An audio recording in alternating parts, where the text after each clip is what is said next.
जो किसी भी सभा में जो आरंभिक वक्ता होते हैं, आप सबके चेहरे की गंभीरता देखकर मैं सोच रहा था कि अब क्या किया जाए।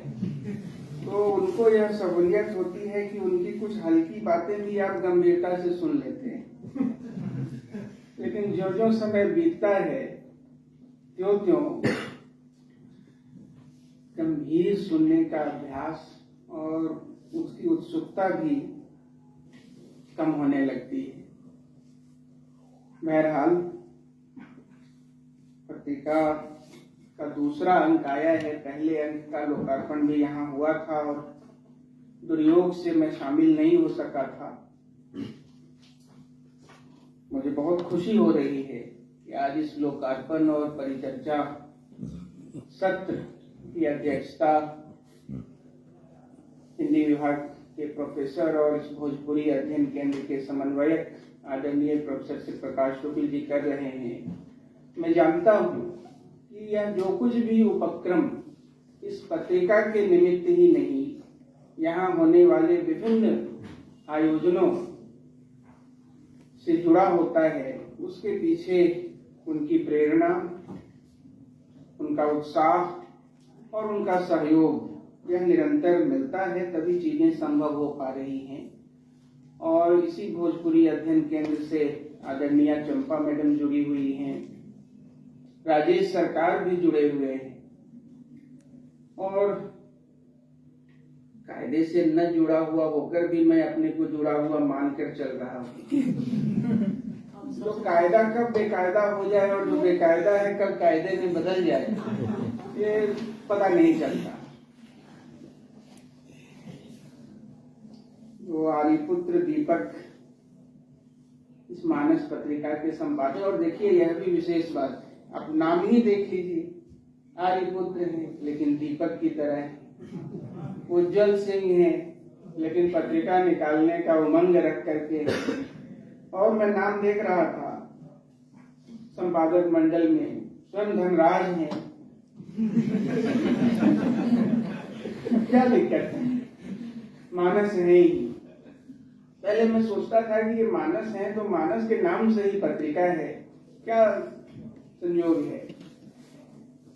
खैर, तो सूरदास ने जब कुछ नाम कमा लिया तो उनके बारे में कहा गया, या ब्रज सगुन दीप पर गास्यो, समूचे ब्रज मंडल में सगुन दीपक जलाया उन्होंने।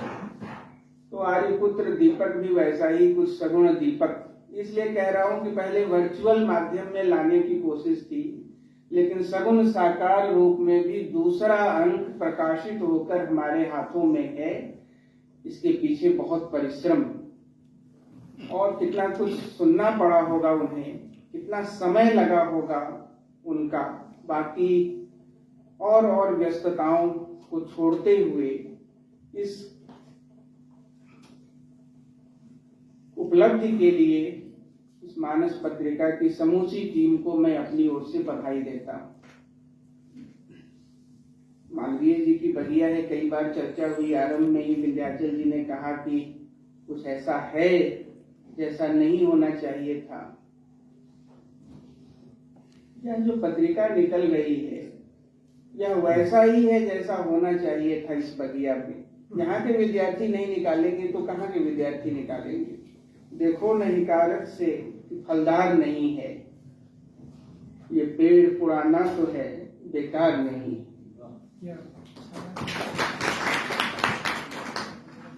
मैंने कहा बहुत सारी बातें मैं छोड़ दूंगा। कि कहा गया कि आज गांधी दर्शन और वर्तमान की जरूरत, इस विषय पर कुछ बातें रखनी है। ठीक किया है, बहुत सावधानी से विषय चुना है। यदि केवल गांधी वर्तमान की जरूरत रख दिया होता तब तो कोई समस्या ही नहीं थी। सबके जेब में गांधी जी चाहिए, फिर कोई समस्या नहीं थी। तो गांधी दर्शन वर्तमान की जरूरत। देखिए, मनुष्य की स्वाभाविक प्रकृति है, विज्ञान भी इसे मानता है, जिस चीज की जरूरत नहीं होती धीरे धीरे वह चीज अपने आप छूट जाती है या हम उसे छोड़ देते हैं। गांधी जी छूटे नहीं हैं, बने हुए हैं। और आप मेरी बात न माने, मुझसे दो पूर्व वक्ताओं ने जो कुछ कहा है कि दुनिया भर में अनेक भाषाओं में गांधी का साहित्य उपलब्ध है, गांधी पर चर्चा है, गांधी बने हुए हैं, यह अपने आप में इस बात का प्रमाण है कि गांधी की जरूरत भी बनी हुई है। ठीक ही सुझाव दिया है सरकार जी ने कि विद्यार्थियों का यह आयोजन है, विद्यार्थियों की पत्रिका है, तो उसका अधिकांश हिस्सा विद्यार्थियों की रचना धर्मिता को सामने ले आने से जुड़ा होना चाहिए। विद्यार्थी जब अपनी कविता, अपने आलेख, अपनी टिप्पणियों के साथ सामने आते हैं तो उन्हें मंच मिलना चाहिए और उन कविताओं, टिप्पणियों, आलेखों के साथ अपने विद्यार्थियों को देखने का आह्लाद अलग आह्लाद है। कहा कहूं छवि आपकी, भली बने हो नाथ, तुलसी मस्तक तब न गए, धनुष बाण लेहो हाथ। तो विद्यार्थी हमारे जब तक कविता, कहानी, निबंध, आलोचना नहीं लिखेंगे, अपने साथ लेकर के नहीं रखेंगे, तब तक उनका विद्यार्थी होना भी अधूरा सा है। मानस पत्रिका यह प्रयास कर रही है उनके अधूरेपन को पूरा करने की, यह भी एक उपलब्धि है। गांधी जी के बारे में बस दो तीन बातें मैं कहूंगा संकेत के रूप में, समय भी बहुत नहीं है। रामविलास शर्मा ने एक जगह लिखा है कि गांधी और सब कुछ होने के साथ साथ एक अच्छे गद्यकार भी थे। इसी पत्रिका में एक आलेख है जिसमें ये तमाम संदर्भ हैं कि गांधी जी ने कितना कुछ पढ़ रखा था। उसमें 3 किताबों की चर्चा बार बार गांधी करते हैं। एक तो टॉल्स्टॉय की किताब है जहां से उन्हें जो मूल सिद्धांत उनका है अहिंसा, उस अहिंसा का शास्त्र मिलता है। Kingdom of God is within us, जहां से उन्होंने अभी चर्चा हुई अंत्योदय और सर्वोदय की धारणा ली, जानी। वो जॉन रस्किन की किताब है अनटू द लास्ट, और फिर हेनरी डेविड थोरो की किताब जिसमें सत्याग्रह, सविनय अवज्ञा, सविनय प्रतिरोध, ये सारी चीजें उनको देखने को मिली थी। Essays on the duty of civil disobedience. लेकिन उन 45,000 किताबों, इनका तो बार बार जिक्र करते हैं वो इन 3 किताबों की, लेकिन इसके साथ भी दुनिया भर का कितना कुछ पढ़ रखा था उन्होंने। आप अनुमान लगाइए कि हिंदी की भक्ति कविता से उनका बड़ा निकट का परिचय था। हिंदी के कवियों को पढ़ रखा था उन्होंने। तुलसीदास से उनका बहुत आत्यंतिक लगाव था। इस व्यापक अध्ययन के बाद जो कुछ भी उनका वाङ्मय उपलब्ध है वो वैचारिक रूप से कहाँ ले जाता है वह और विषय है, लेकिन वह एक लिटरेरी पीस भी है, एक साहित्यिक रचना भी है। मैं जिस विश्वविद्यालय में पहले पढ़ाता था तो एक प्रश्न पत्र वहां शुरू हुआ, हिंदी में वैचारिक लेखन, और गांधी, अंबेडकर, राहुल सांकृत्यायन, दिनकर, अंबेडकर जैसे और कुछ नामों को शामिल कर उस पूरे प्रश्न पत्र की परिकल्पना की गई थी। तो गांधी अनिवार्य संदर्भ होंगे जब भी हिंदी में वैचारिक लेखन की बात आएगी। वह पक्ष छूट सा जाता है सामान्य तौर पर विश्वविद्यालयों के पाठ्यक्रमों में। आप पाएंगे केवल हिंद स्वराज को यदि आप ले लें, पतली सी किताब है, अवश्य देखिए उसे। उसकी भाषा शैली और उसमें व्यंग्य विनोद, गांधी ऐसे भी बड़े विनोदी थे, बहुत विनोदी थे। रविंद्रनाथ के साथ उनका एक बहुत विनोदपूर्ण संस्मरण है कि जब 80 साल के हुए तो पत्र लिखा गांधी ने कि आपको 4 BC मुबारक हो। 420 का संदर्भ देते हुए 20 चौका 80, 80 साल के हुए थे। ऐसी विनोद प्रियता थी गांधी की।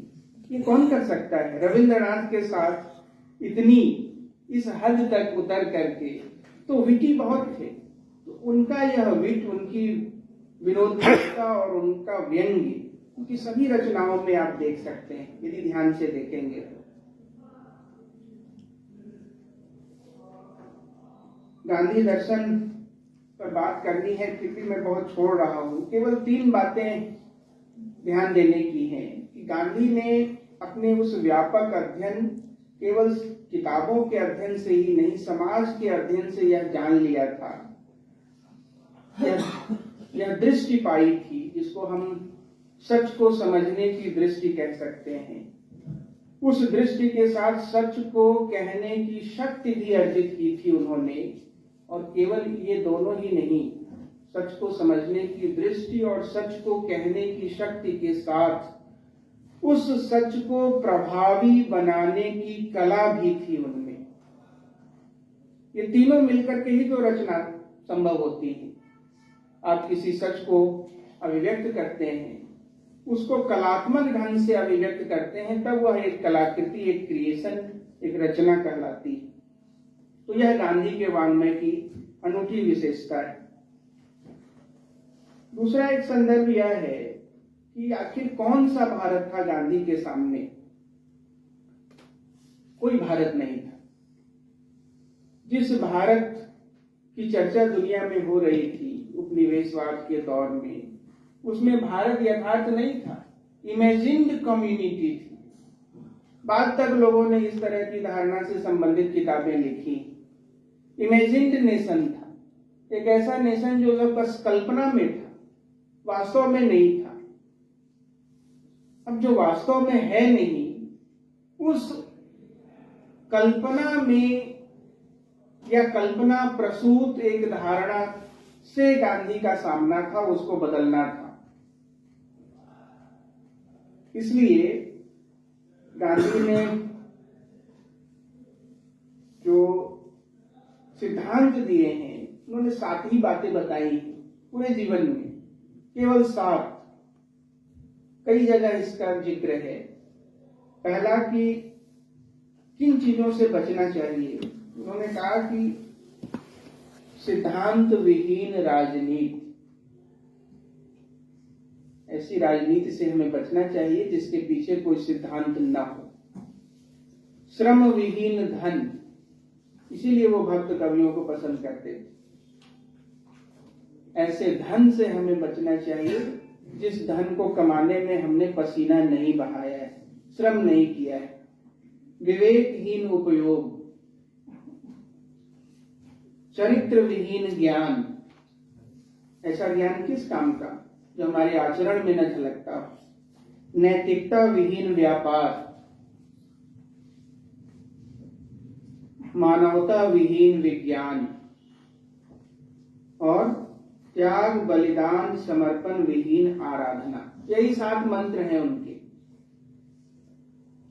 इन 7 मंत्रों से जिस एक बात को रखना चाहते थे गांधी, और जिसको हम और आप कमजोरी का लक्षण मान बैठे हैं, अहिंसा, हमारे मन में धारणा है अहिंसा वह अपनाता है जो परास्त नहीं कर सकता। ऐसा नहीं।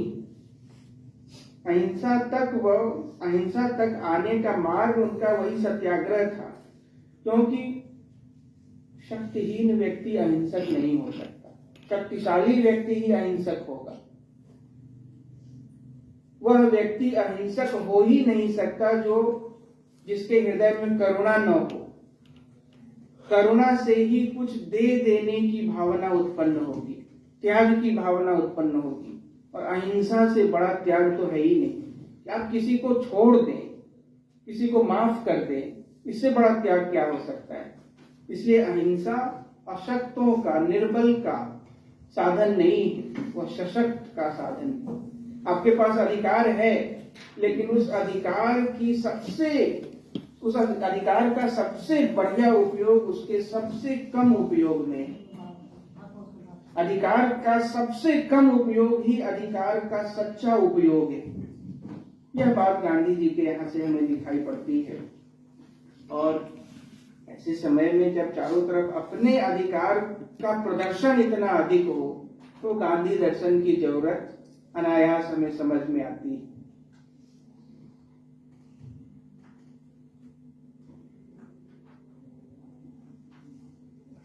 समय बहुत है, बहुत कम है, बहुत हो चुका है, कहने का अभिप्राय यह है। तो और बातें फिर कभी कर लेंगे। मैं फिर से इस मानस पत्रिका के सभी सदस्यों के प्रति धन्यवाद देता हूं कि उन्होंने आज इस अवसर पर मुझे याद किया, और पत्रिका की निरंतरता बनी रहे इसकी शुभकामनाएं भी देता हूं। यह भी आश्वस्त करता हूं कि मुझसे जो कुछ भी सहयोग बन पड़ेगा आप बेहिचक संपर्क कर लें। जब भी अवसर मिले, जब भी जरूरत महसूस हो, मैं उपलब्ध रहूंगा। बहुत बहुत धन्यवाद।